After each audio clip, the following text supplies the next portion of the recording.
Hi friends, and welcome to Crumbz from Gerard.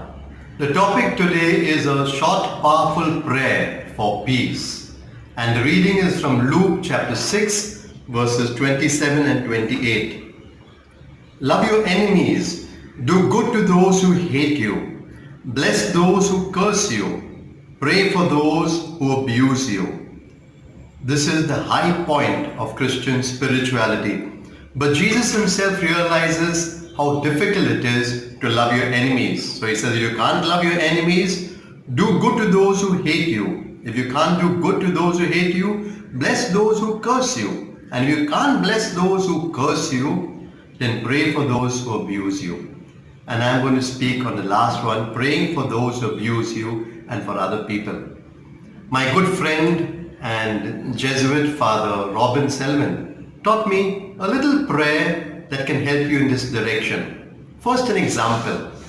A lady goes to her office early in the morning and the boss calls her and starts firing her, and she doesn't know for what reason, and he just keeps firing her, and then the phone rings. And when the phone rings, this lady makes this prayer.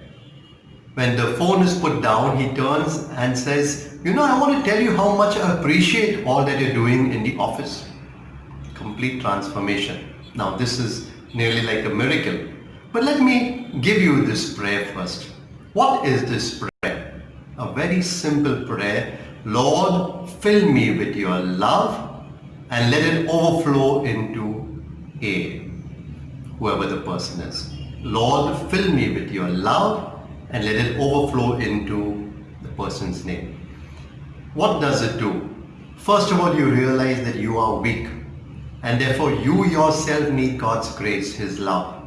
So Lord, fill me with your love.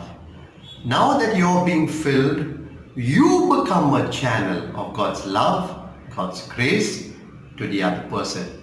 Let it overflow into A or B.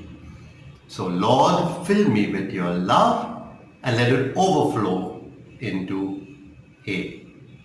Now, how does this prayer work? First of all, prayer is powerful in itself and a miracle can just take place on its own.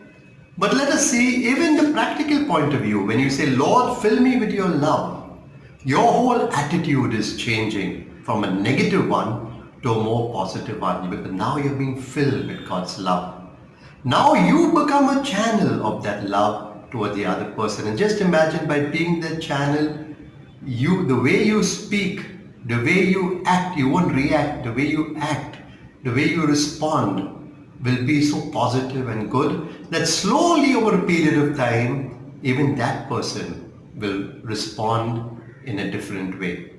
So you truly become a channel of God's peace for that person. Lord, fill me with your love and let it overflow into A. Now I suggest that you can make this prayer anytime. First of all, for someone who's really causing you a lot of problem, at any time whenever you think of the problem. Or you can pray when you go to the vegetable vendor, make a prayer for the person who's selling you these vegetables. Or for a beggar you see on the road. Or for a politician that we keep criticizing the whole time, being more positive and asking the Lord to bless this person and you be that source of the blessing.